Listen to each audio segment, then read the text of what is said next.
Okay, so while up here in Genoan four-wheel drive park, I've taken the opportunity to drive another 5-10 minutes up the road to Gordon Country. Quite a nice little place. I asked at the office for their rates and they told me to go on the internet. Since I don't have internet up here, it's a little bit hard to tell you, but I'll try and put a bit of a stop press in at the end. So the Gordon Country, I'm just going to have a look in there and have a look at some of the camping area.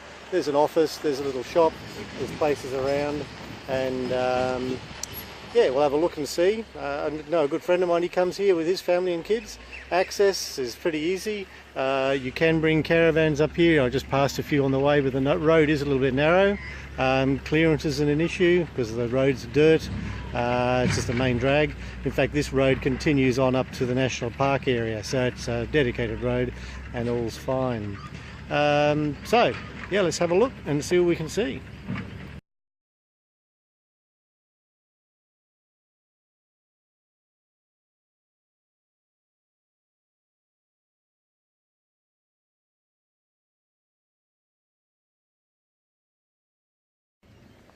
From my look around, if you're after a powered site, they do have powered sites up here by the office, down by the creek. Otherwise you go off grid and you've got some camping up and around along the creek line further up, and I'll show you that in a moment. If the Genoan four-wheel drive park is a four-wheel drive park with camping, Gordon Country is a camping park with four-wheel driving. There are tracks here and everything else, but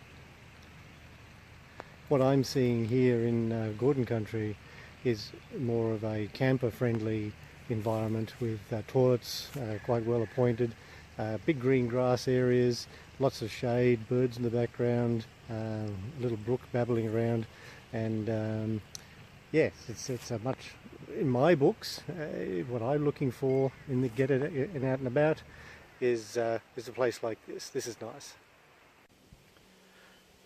Leaving the Genoan four-wheel drive park and the Gordon Country camping areas, I chose to go west on the towards the Toowoomba and Warwick Road.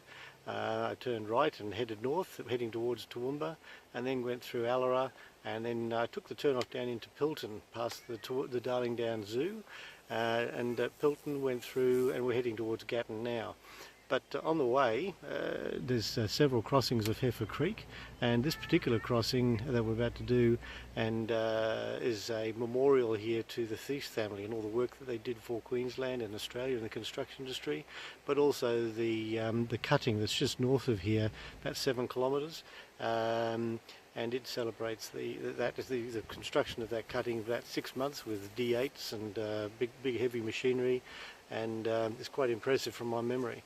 I've been on this road once before, but Dave, a good friend of mine, took us on this route, and as I say, it is a good bypass the Cunningham Highway. It's single lane in some places, no separated lines.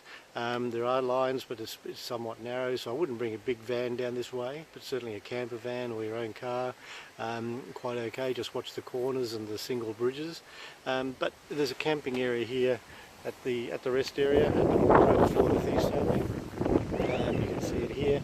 There's some people staying. There's also toilets, creeks, fireplace, and those sort of things. So probably a good overnighter if you're needing it.